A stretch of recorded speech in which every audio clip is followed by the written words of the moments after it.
Good afternoon, hello. My name is Daniel. This is the TriathlonDan YouTube channel. This is my friend Bike Fit Dan. I am the only person in the world that calls you Bike Fit Dan, aren't I? Yeah. But this is Dan from UK Bike Fit, and this is his gravel race rig. Dan is, a week today, going to be absolutely battering the Gralloch. Watch out, Alex Dowsett, Alistair Brownlee, anybody else who's coming. Yeah. But Dan's kindly going to talk us through his bike spec today, and he's taken a camera to the Gralloch to do a video from, aren't you? So let's go through what you've picked and why, because you are a massive bike nerd. Yeah. Okay then, Dan, let's start with the frame. What is it and why did you pick this bike? So yeah, it's BMC Caius. It's their gravel bike, their gravel race bike. It's carbon. The main reason I got this bike or chose this bike out of other brands and other gravel bikes is the geometry. It is a really aggressive geometry. It's very similar to a road race bike. A little bit taller on the front end, but that's the only difference. So for what I wanted to do with it, I want to get into that sort of race position on it, so geometry was the main reason I looked at this bike first. Perfect, so it's full carbon and it's a 58. It's a size 58, yeah. So Dan, given that you are a bike fitter, we should probably start with the most important parts, which is the contact points, isn't it? Talk me through your saddle and bar setup then, what you picked and why. Yeah, so saddle is a Selle Italia Novus Evo Boost carbon. I've ridden that for a long time on race bikes, so I'm really familiar with it. It's just a road saddle, it's one that suits you and fits you? Yeah, it's a road saddle. Road saddle, whatever a gravel saddle is, I don't know, but it's a road saddle. I've got a gravel saddle, it's got the holes filled in and that's about it. Brilliant, just what you want for gravel. Exactly, it is perfect. Cockpit then. Cockpit. Looks quite aero. Yeah, it's 110mm stem and it's a 38 centimetre bar, carbon aero flared drop bar, which was a really hard checklist to fill, and I managed to fill it from AliExpress. Yeah. There is another bar out there from Envy that would have fit the bill as well, but they're about 7 times as expensive as these bars, so these will do just fine for me.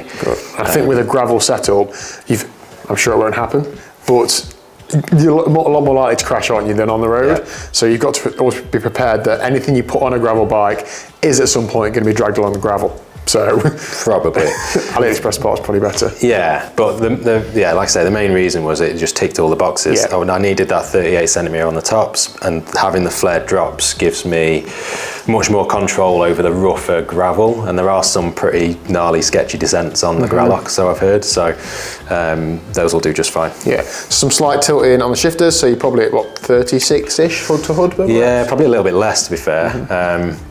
On flared drop bars, you want a bit of angle on the shifters anyway to get onto your levers when you're on the drops. And I've probably just gone a bit more than that because it's comfy for me to have. That's similar to your road position though. Really similar to road race position, yeah, definitely. I think that's the key, isn't it? Comfort is normality, isn't it? It's what you're used to, you're going to feel most comfortable with. Yeah, completely. Excellent. Yeah. And this is like a semi-integrated cockpit, isn't it? So you've got internally run cables into the stem as well as the bar, but it is a standard conventional clamp. But the steerer tube is not standard, so you have to buy the BMC stem, is that correct? Yeah, so the steerer tube isn't a normal 1.1/8" diameter round steerer tube. It's not round, it's sort of square, triangular. But this is as integrated as anything ever needs to be, I think. Yeah. So you've got a bit of cable just sitting under the stem, cap to cover it, so it's nice and neat, everything's out of the way, but you can still work on everything if you need to and change space to stack easily and all that sort of stuff. You can tell you're a bike fitter, you hate integration. Well, yeah, I wouldn't buy a bike that's really hard to adjust because I don't want the faff. Yeah. So, yeah. All right then, Dan, wheels and tyres. We'll start with the front and then go to the back because there's a little bit of difference with the back one, isn't there? What wheels have you got and tyres? Yeah, so these are Hunt 40 carbon gravel race rims. So the gravel rim, a little bit wider internally, just to take a wider tyre. Hookless, tubeless, and the tyre is a Continental Terra Speed 40mm on the front. They're lightweight, the rims, so for a gravel rim, for the pair, they're 1,400 grams-ish. That's like competitive for a road wheel set, isn't it? Yeah, and this is a hilly race I'm doing as well, so weight matters quite a bit. Yeah. And the tyre is chosen for rolling resistance more than anything. These Terra Speeds, like the type of gravel that we're going to be on is more like hard-packed stuff rather than sloppy, slushy mud.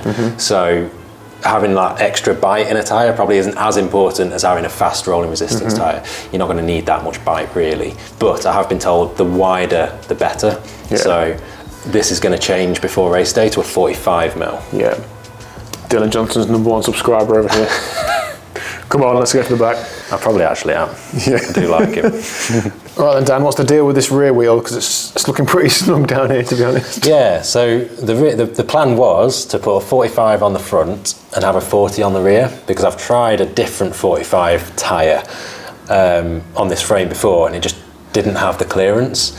What do BMC recommend as the maximum tyre width? The recommendation is 44, so obviously you've got to try a 45. Yeah. So obviously I did, and it rubbed my paint away, so that was great.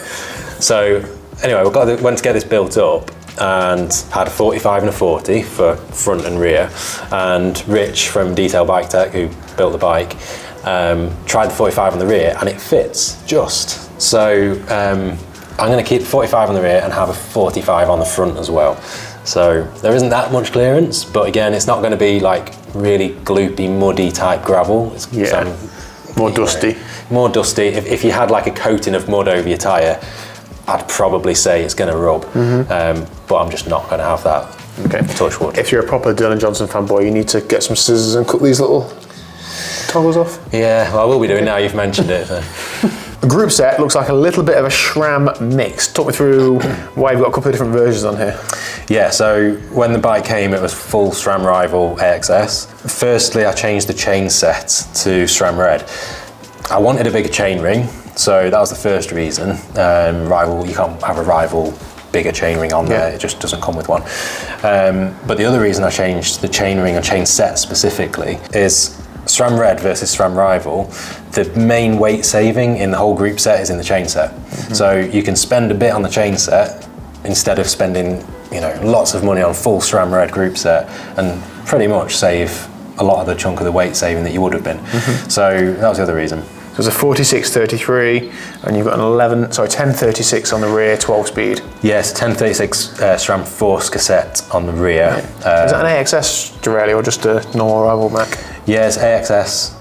So you could run a bigger cassette if you wanted to. Yes, the front mech was changed. The front mech was a Rival wide front mech, but changing the chain set, it's not a wide chain set, so I had to change the front mech to a normal one as well. So the cassette size on the back is a 1036. Okay, and brakes wise, are this a standard SRAM brakes, 160mm rotors? Yeah, standard SRAM brakes. I've changed from I always get this wrong way around, but I've changed from the pace line to the centre line SRAM brakes. I've changed the cheaper ones out for the more expensive ones. Got it. Just give a bit more bite, dissipates the heat a bit better.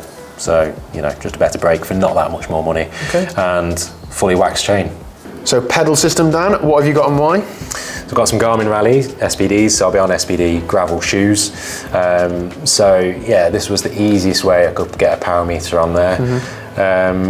If I had my time again, I'd have probably got a power meter in the Spider. They do seem quite cheap, the SRAM ones, don't they, relatively speaking? The red ones are a little bit harder because you have to you can't just put the Quark power meter in there. Right. You have to buy a SRAM Red chainring and power meter together. Right. So I think retail is like $1,000. Yeah. So I wasn't going to do that. Pedals are a lot cheaper. These are just single-sided. Yep. That's all I need. And these do have some bike fit implications, don't they? They increase your stack quite a bit versus normal pedals. Yeah, the stack height's a little bit taller. It's about Are you impressed that I know that?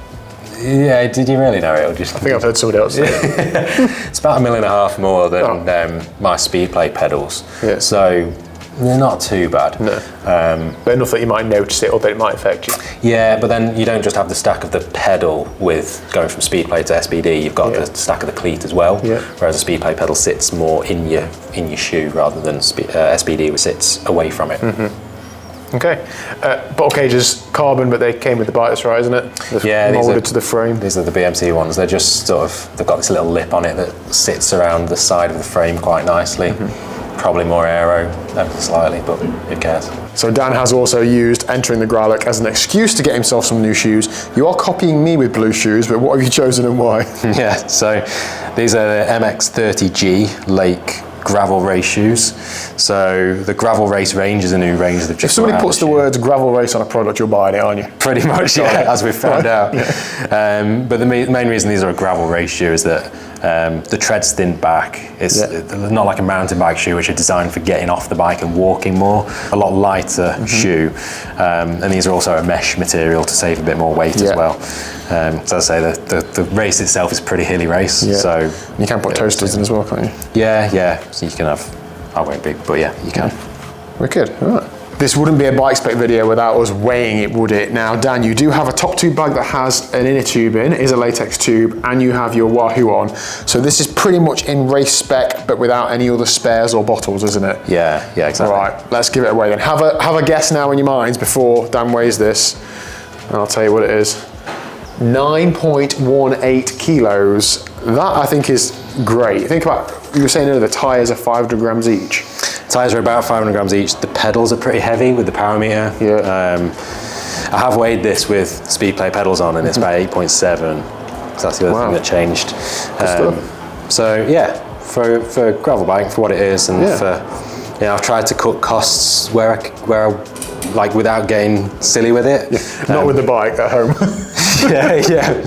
We've not eaten for 2 weeks, so that's why I could afford the red Chainset. But you know, the places I've spent money, I've made sure I get some return for it, rather than just going nuts on it. So yeah, awesome. Well, thank you very much. If you see Dan at the Gralloch, give him a shout. If you're passing him up a hill, give him a little nudge on. Push me and yeah, have a great race time. Thank you. Cheers.